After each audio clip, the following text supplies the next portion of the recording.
அண்ணாமலை மீண்டும் பாஜகவின் தலைவராக வரப்போகிறார். இது வெறும் கிசுகிசு இல்லை, இது தமிழக பாஜகவின் அரசியல் திசையையே தீர்மானிக்கக்கூடிய கேள்வி. 2026 தேர்தல் நெருங்கும் நேரத்தில் அண்ணாமலை, நயினார் நாகேந்திரன், அதிமுக, டெல்லி தலைமை அனைவரும் ஒரே வட்டத்தில் மீண்டும் மோதும் தருணம் இது. இந்த வீடியோவில் தமிழன் ஐக்யூ ஃபேக்ட் பேஸ்டான முறையில் இந்த தலைமை மாற்றம் குறித்த பேச்சு எதிலிருந்து தொடங்குச்சு, அதன் அரசியல் அர்த்தம் என்ன மற்றும் அடுத்தது என்ன நடக்கப் போகுது அனைத்தையும் விவரமாக பார்க்க போகிறோம். இதுதான் தமிழன் ஐக்யூ.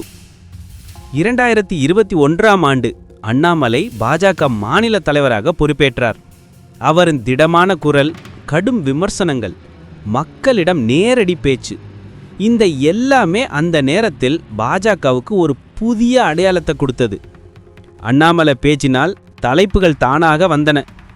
அவர் பத்திரிகையாளர் சந்திப்பு நடத்தினால் அடுத்த நாள் ஹெட்லைன்ஸ் அவங்க பேரே.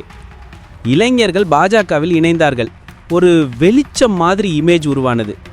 ஆனால் அதே நேரத்தில் அந்த நேர்மை மற்றும் திடீரென்ற தாக்குதல்கள் கூட்டணியில் இருந்த அதிமுகவுக்கு கடும் அதிர்ச்சியை கொடுத்தது.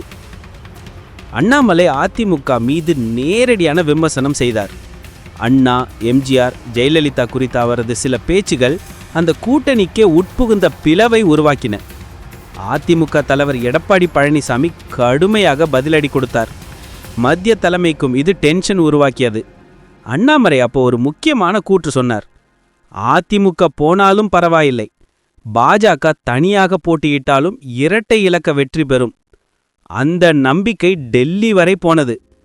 ஆனால் முடிவில் 2024 லோக்சபா தேர்தல் பாஜகக்கு 0. அதுதான் அந்த ஜீரோ ஷாக். அதிலிருந்து தான் பாஜக தலைமை மாற்றம் ஆரம்பம். அமித்ஷா தலையிட்டு அதிமுக கூட்டணி மீண்டும் கட்டமைக்கப்பட்டது. அண்ணாமலை நிலையை விட்டு விலகினார். மாற்றாக நிதானமான நயினார் நாகேந்திரன் தலைமை ஏற்றார். அதுக்கப்புறம் பாஜகவின் போக்கு மாறியது. முந்தையது போல சண்டை, சர்ச்சை இல்லை. அமைதி, சமநிலை, மெல்லிய குரல், அதுதான் நயினாரின் பாணி. ஆனால் சில பாஜக ஆதரவாளர்கள் கேட்கிறார்கள், அண்ணாமலை இருந்தபோது கட்சி பேசப்பட்டது, இப்போ அமைதி மட்டுமே இருக்குது. இதுதான் இன்று கிளம்பியுள்ள புதிய பரபரப்பு. இப்போ பாஜக உள்ளே 2 குரல்கள் கேட்கிறது. ஒரு பக்கம் அண்ணாமலைதான் மக்கள் கனெக்டை உருவாக்கினார், அவர் இல்லாமல் கட்சிக்கு அந்த எனர்ஜியே இல்லை. மற்றொரு பக்கம் நயினார் நாகேந்திரன் தான் உண்மையான நிலைத்தன்மை, அமைதி, ஒற்றுமை மற்றும் மத்திய தலைமைக்கு நம்பிக்கை. அந்த 2 அணிகளும் இப்போ நிழலாக பாஜகவிற்குள் இருக்கிறது.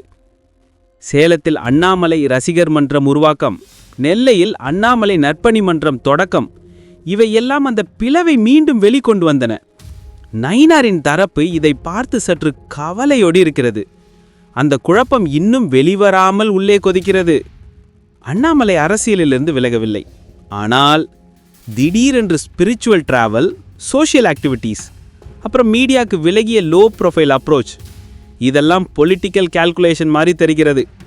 அது டெல்லி தலைமைக்கு தெரியாமல் இருக்காது. இப்போ பார்ட்டி லெவல் ரிப்போர்ட்ஸில் அண்ணாமலை தலைமையில் ஓட் பர்சன்டேஜ் உயர்ந்தது என்று கிளியர் டேட்டா போனது. அந்த அறிக்கையை இப்போ புதிய கலக்கத்தை ஏற்படுத்தியிருக்கு. அண்ணாமலைக்கு வேறு பொறுப்பு தரணும் என்று மத்திய தலைமை ஆலோசனையில் இருக்கிறது. ஆனால் உடனடி தலைமை மாற்றம் நடக்காது. அது தேர்தல் பின் நடந்தால்தான் வியப்பில்லை. இப்போ முக்கியமான கேள்வி, அண்ணாமலை திரும்ப வருவாரா அல்லது நயினார் நாகேந்திரன் தான் பாஜகவின் முகமா தேர்தல் வரை? அது காலமே சொல்லும். ஆனால் தெளிவான ஒரு உண்மை இருக்கு. தமிழக பாஜகவின் எதிர்காலம் தலைமை மாற்றத்தில் அல்ல, அது மக்களுடன் உருவாக்கும் நம்பிக்கையில் தான் இருக்கிறது. நீங்க என்ன நினைக்கிறீங்க நண்பர்களே? அண்ணாமலை மீண்டும் தலைமை ஏற்கணுமா அல்லது நயினார் தான் சரியான தேர்வா? கமெண்ட் பண்ணுங்க, நம்ம கருத்தை பகிர்வோம். Think smart, speak Tamil. இதுதான் தமிழன் ஐக்யூ. நீங்க என்ன நினைக்கிறீங்க? கமெண்ட்ல சொல்லுங்க.